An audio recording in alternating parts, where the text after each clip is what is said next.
Brand जाहिरातींनी मोठा होतो की विश्वासाने?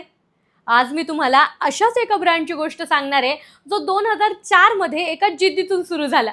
नाव आहे बोर्निल्स.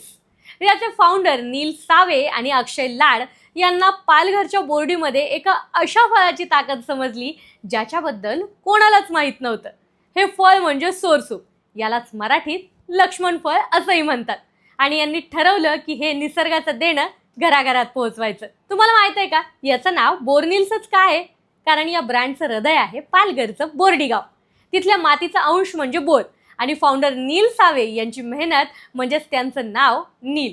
अक्षय आणि नील यांनी हे सुरू केलं तेव्हा ही एक फक्त छोटीशी सुरुवात होती. पण आज ही मशाल अक्षय लाड आणि नील सावे यांच्या मेहनतीनं हे पुढे घेऊन जात आहेत. अतिशय ताकदीनं पुढे घेऊन जात आहेत. अक्षय आणि नील यांनी या पारंपरिक ज्ञानाला आधुनिक विज्ञानाची सुद्धा जोड दिली. आता तुम्ही म्हणाल मी हे सगळं तुम्हाला का सांगतेय? कारण ही एक जाहिरात नाहीये. तर अक्षय आणि नील यांनी मार्केटिंगवर करोडो रुपये खर्च करण्याऐवजी प्रोडक्टच्या क्वालिटीवर जास्त काम केले.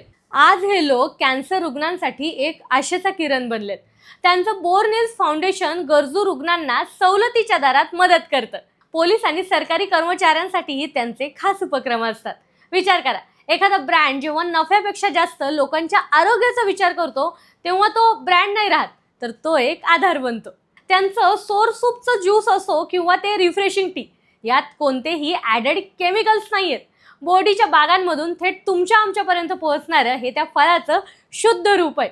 अक्षय आणि नील यांची ही मेहनत आणि जगावेगळं विजन हे सगळं तुम्हाला तुमच्या प्रत्येक प्रोडक्टमध्ये जाणवेल. जर तुम्हाला तुमची इम्युनिटी वाढवायची असेल किंवा निसर्गाशी जोडलं जायचं असेल तर एकदा www.bornils.com ला नक्की व्हिजिट करा. बोर्डीच्या मातीत पेरलेल्या या रोपट्याचं अक्षय आणि नील आज वटवृक्ष बनवत आहेत. तुम्ही या प्रवासाचा भाग बना, फिट राहा आणि सुरक्षित राहा.